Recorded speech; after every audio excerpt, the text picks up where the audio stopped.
Hey guys, this is David on here, and today I'll be redoing the high-grade Universal Century Zaku 1 Sniper. This kit originally came out in 2006, and for its time, it has a lot of surprising features, so let's get right into it.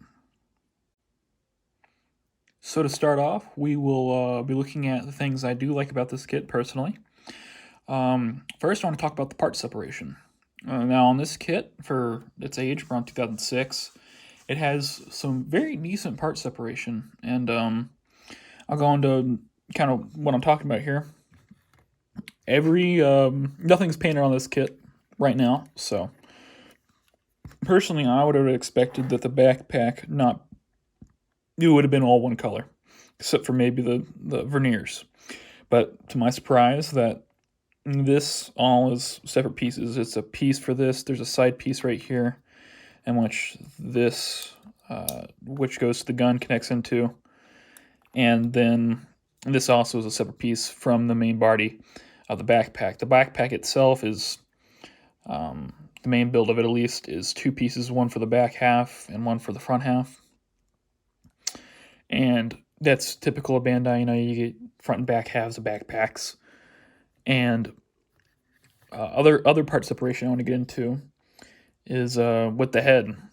The head itself is three pieces. You have the I guess you could call it the mouth part on the Zaku. Then you have two halves of the head. But inside that head, you have the camera piece, and then the actual head piece, and then the piece that the polycap goes into, which is a nice, fun little build.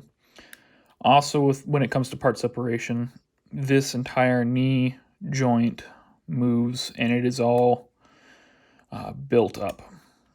Otherwise, there are some places that it will probably require painting, such as this bit on the feet, which in some Zakus I see is a different color than the actual foot.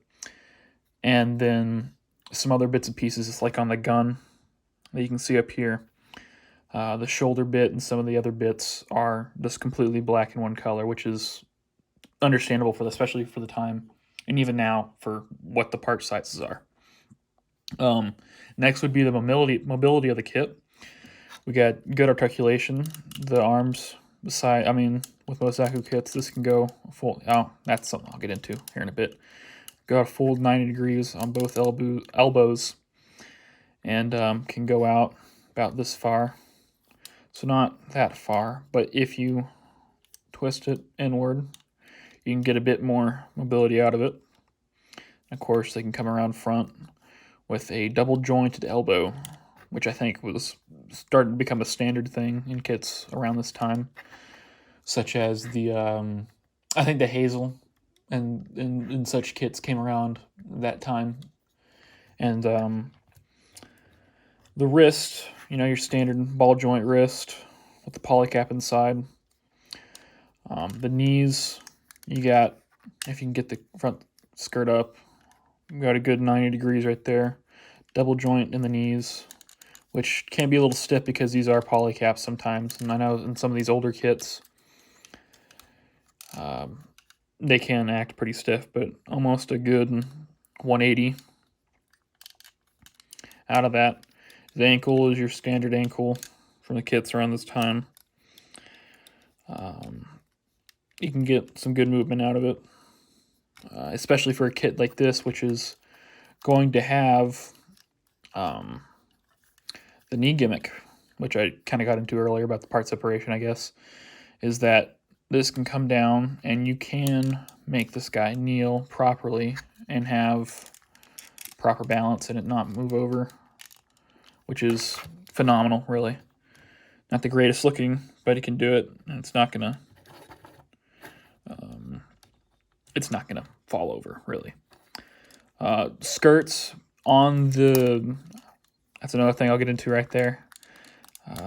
But on the skirts, both on the side and front, when it comes to articulation, standard, this is on a polycap, so this goes out about that far. Skirts go about this far. But on the runners, these two front skirts are actually molded separately. So that's a plus. It's always fun and nice to see separate front skirts for mobility. So that's nice as well. There we go.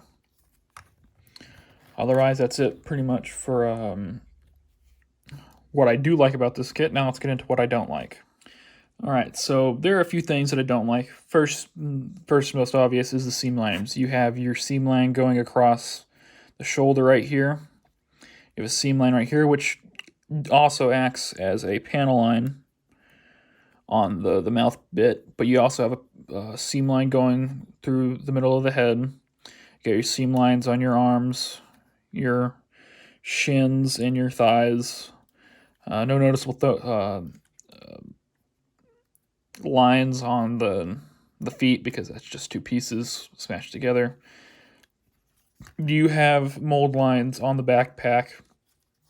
Those are easily fixable. You got your seam line from the two bits of the torso, shoulder bit. That's really all the seam lines I can think of. And that's, I mean, your standard seam line. Some of the knee bits as well.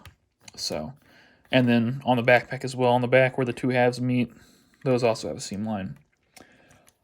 Another thing that I do not like about this kit is what you just saw earlier, is that these knee and ankle joints can get pretty loose very easily. It's because in this knee there's a poly cap connected to another poly cap, which to me seems like kind of a cop-out way to do something, because in most other kits of this age you didn't have that. You'd have, say, a hole inside of it where the polycap would connect instead of polycap to polycap joint. Another thing is this ankle joint, and I just pulled it out.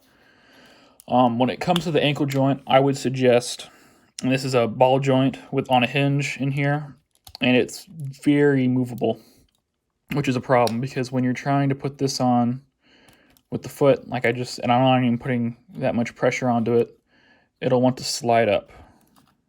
Let's see if you can get that. Yeah, there we go. See, it's going to slide up. So what I suggest doing is putting the ankle joint on during the foot construction, then putting the leg armor around it afterwards to make it a little bit easier of a chore to do. Now, I won't be able to get that back in there. Another thing is the way this knee armor goes in. So this knee armor is kind of a slotted in thing, and let's see here. I'll get this out. If you can see on this end, it's the same as the right leg, except it doesn't have it. And you're going to have, if you want to, you're probably going to want to fill this in to make it look flush with the armor instead of having a gaping hole in there. Otherwise, I mean, I wouldn't complain about it. Like I said, the knees are pretty stiff.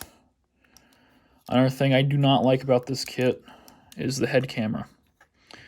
The head camera does not move intentionally. Technically, you can get some up and down out of it, but that's just because of the looseness of the part. I don't know if that's an intentional thing for this kit or not. Next would be the head antenna. This thing, if you're not careful, will fall off, and it's kind of annoying because it's just one peg in there. So it doesn't take much, and it's out. And that's pretty much everything I do not like about this kit, or a kind of a buyer beware type of deal. If you're going to paint this, a lot of these problems, and modify this kit, a lot of these problems will not probably bother you, because you could probably glue this in if you really wanted to. Otherwise, it's an okay kit. Fun build, but not something that is really... I would suggest maybe a painter buy this kit and paint them up instead of just a snap builder, because of these seam lines that can be unsightly. So yeah. Next on to the accessories and leftover parts and decals. When it comes to accessories, we have a few. We have to start off with the standard Zaku 1 side-feeding machine gun. This is the normal one that would come with the Zaku 1. the standard Zaku 1 kit. So you have the extra dish, and then you have your movable grip and the sight or the scope. Now this can fit into the hand with the single trigger finger that you do get in this kit. Another thing you can get in these kits is the sniper rifle, of course, which is what this kit is all about, the sniper rifle.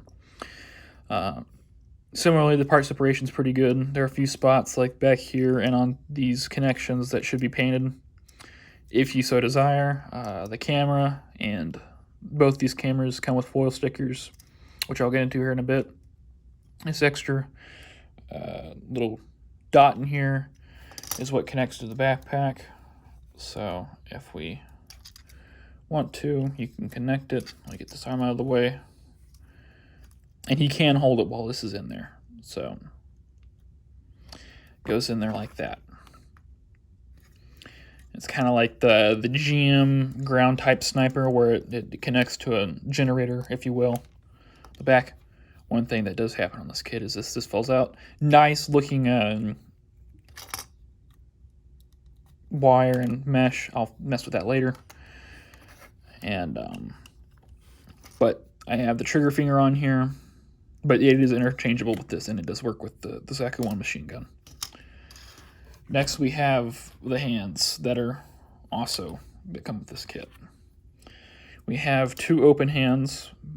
This one I do believe is the one that comes with the original Zaku, which is on the original Zaku 1 runner, and this one comes in the second runner.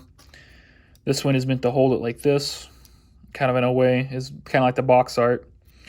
This one also works if you're holding it right there. It's almost as if it was meant to do that, but I don't know. Also, this is meant to be on there. I have no idea why. It kind of looks goofy to me, but I digress. Now, you only get 4 hand armor covers with this kit, not 5. So you're stuck with one of these not having a cover or just having to switch in between them. So I have all mine on, so I got the 2 holding fist hands, not closed fist, unfortunately, so you're going to have those open holes in the hand. But you have your trigger finger, which has it, and this open hand. Next, we're going to talk about the foil stickers. It comes with 4 foil stickers, one for the eye, the sniper, the scope on the sniper, and the Zaku 1 machine gun scope. That's upside down. These are all decent foil stickers. I used them all just for the display of the kit for today. Next, we're going to talk about leftover pieces. The only technical leftover pieces are the polycaps. You're left with polycap L and 2 of the polycap E's. So almost every polycap in this runner has been used on this kit. And with this kit, you also only have 2 clear pieces. One for the mono eye and one for the main camera on the gun. So let's get into my final thoughts on this kit. So like I said earlier, this is going to be my final thoughts and whether or not you should or should not buy. Now with this kit, I would suggest if you really want it, get it. It's a fun build. It is a fun kit. Even just snapped together, it looks really good. That being said, you do have these panel lines and these seam lines, which will take some work fixing and modifying to paint and to look good. But if you do it, it'll look fantastic. I think this is a really fun kit. Personally speaking, I think this is my second Xeon, or not Xeon, but Zaku type mobile suit I have built personally. I think my 4th Xeon kit that I've built. But it is a fun build. I would, if you're just building it, get it. Why not? If you really want it. But otherwise, if you're a painter, I'd get it too. But I guess if you buy it, buyer beware, there are seam lines because this is an older kit. Otherwise, this has been David01 signing out. Bye.